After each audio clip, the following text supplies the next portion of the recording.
Imagination ng Kim Pao supporters. Paulo, mas gusto nga bang out of the country para sa baby time?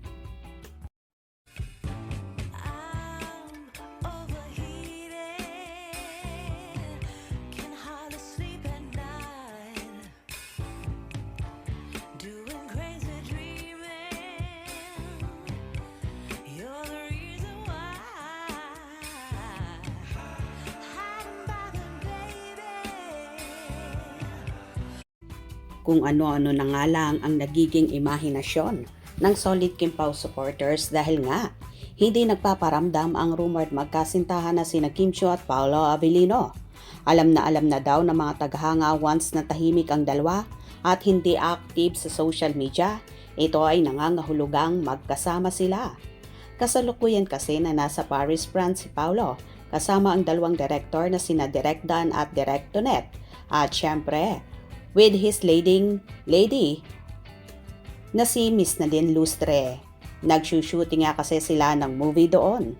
Ayon pa nga sa mga kumakalat na balita, si Kimi naman daw ay busy sa training, kung saan nabanggit na ito ni Eric Chan Salud kamakailan sa isang live, pero hindi naman ipinapaalam kung saang bansa nagtitraining ang dalaga, na ayon pa naman sa ilan ay kasalukuyan na daw itong nasa Paris ngayon dahil may nakakita daw na nasa Taipei ang actress at papunta na nga sa France.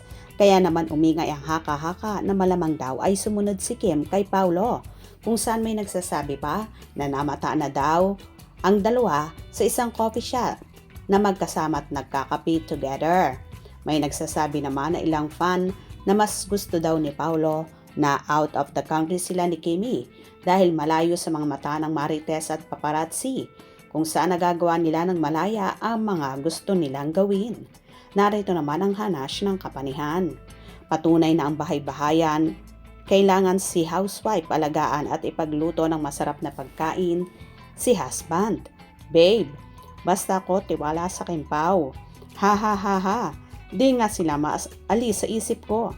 Panay rin ang pag-i-imagine ko na sila ay masayang-masaya magkasama. Wala talaga silang paramdam. Ibigay na natin sa kanila ang chance na magkasarilinan sila para makilala nila ng mabuti ang isa't isa. Pagmamahal at respeto ang ipinakita at pinaparamdam natin sa kanila. Pray lang tayo na sana nga sila ang endgame. Kim Pao forever. Uy, baka baliktad. Baka nagtampuhan. Wag naman. Ok lang. Live. Secret marriage naman. Hindi payag si Kim. Parang gusto ni Pao, plain housewife na lang si Kimi. Your imagination is real. Don't disturb. Sana totoo. Kim Pao forever. Lahat tayo. Nagdilulo. Hay nako Kimi. San ka na? Pero masaya naman kami. Oo nga, pareha silang walang paramdam. Ano na kayang balita sa dalawang magkopol? Kahit isa sa kanila, wala ni jogging sa umaga. Wala diba? Nung nandyan si Pao sa France, nag-upload siyang nagja-jogging mag-isa. Bakit kaya ngayon wala si Kim? Wala silang paramdam dalawa. Kung magkasama sila, mag-jogging walang. Sobrang silent ang bawat isa. Sobrang nakakamiss. Wala tayong balita sa dalawa. Siguro housewife duty ngayon si Kimi. OMG, hashtag Kim Pao. Wala namang masama kung nag-live-in ang Kim Pao dahil nasa tamang edad.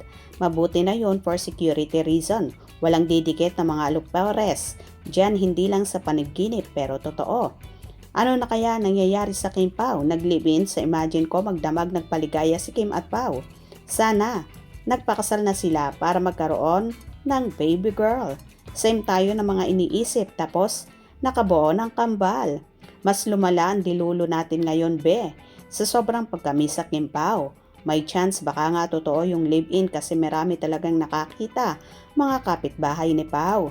Yaya, security, housemaid, downgrade ang Kimi. Ha ha ha ha. Bantayin daw. Kawawa naman si Kim. Live-in, part 3 ng number 3. Oh, di wow. I beg to disagree. Hindi siya kawawa. May pera siya, sikat siya, maganda siya, talented siya at di yan makikipag-live-in. It's against sa prinsipyo niya at moral values niya. Hindi naman siya ganun ka-cheap para makipag-live-in, no? May boundaries yan, may self-limitation. She's not an ordinary girl. My first comment is a crasm, if you know what I mean. Grabe na talaga magdilolo ang Kim Pao supporters na porket walang paramdam sa social media ay ini-imagine nila na so sweet at magkasama ang lovely couple. Kayo, yun din ba ang nai-imagine nyo? Hope you enjoyed. Please subscribe for more info.